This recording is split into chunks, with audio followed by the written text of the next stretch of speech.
and you really fell in love with Wing Chun martial art, doesn't mean that you just have to always just stay on a simple, basic Siu Nim Tao shapes and stationary, and sometimes it can get overwhelming, spend too much time standing in a stationary position and we don't get more engaged. A lot of sifus don't like to introduce the dummy because it's an advanced form, and I completely agree with that.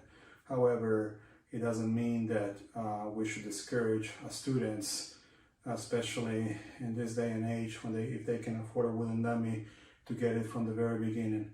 Why is that? Because if you're like me, I don't have a training partner every day, and sometimes I need to practice on my own, and I have a dummy here. So you can utilize this wonderful tool and your forever partner to help you develop some skills. So even at a Siu Nim Tao level, again, I'm not saying we should show them the wooden dummy form, simply talking about how they could use the dummy on the level that they are at, okay? So we can just use those basic Siu Nim Tao forms, just like we would use it with a partner, and we just go from there. So I'll just give you a few examples. These two arms are just a perfect guide for you to throw straight punches. Many times students throw it very wide and uncoordinated. These two arms will force you to keep it in the center. So as you can see, I can't go past this arm because it's in my way, so I'm forced to go to the center. I'm forced to drop it because I can't go. This is my guide, the second arm. I can't come from here to make way. I need to set myself boundaries, barriers, which are these two arms. So in order for me to launch the second punch, it would be to drop this arm a little, and as I throw this punch, this arm withdraws, and now this arm sinks, the elbow sinks to clear away. And there you go. This way you can practice both your stance, you can sink down, you can practice your punches,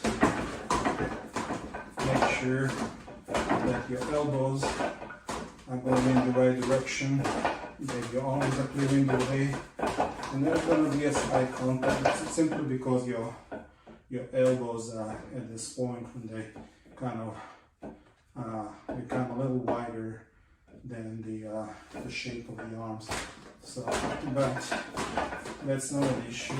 Just let that arm guide you.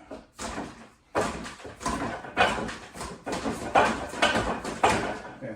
The second thing you can do is you can practice your basic Tan Sao, your Wu Sao. You can practice your Back Sao. You can practice even your Hyun Sao, your Jet Sao. That's all in the Siu Nim Tao. So why should we limit ourselves if we have a dummy and wait until we pass all these advanced forms, Chun Q, PUG, before we get to the wooden dummy form? So, and we can practice our bong sao. So here, perfect example, you can practice your bong sao here. Bong, bong, bong, bong. Your guy bong, well, this one is not introduced until Chun Q. Here you can practice your bong sao. You can shift with your bong sao. Now when you're more advanced, when Siu Nim Tao level, going into Chun Q, we're learning how to shift.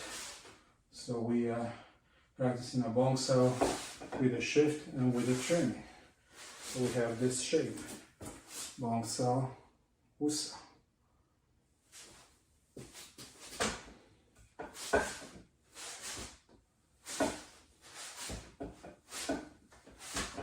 We can also practice a back sao, front sao with shifting, right?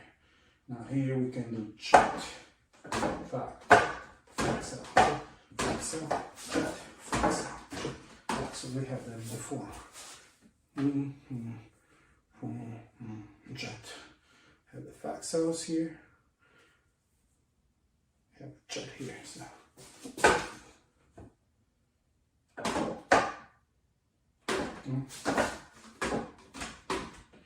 You can now incorporate more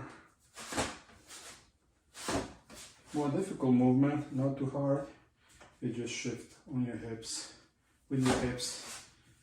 You just kind of borrow the arm here to leverage it and to leverage the structure and to deliver this exhale stretch, chat,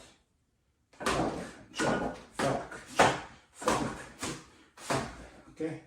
And now we can do a basic shifting and tanda. This side, tanda. And we can do it with tanda, tanda, tanda, tanda, tanda, tanda, tanda. Try to scoop it under if you can. It's difficult.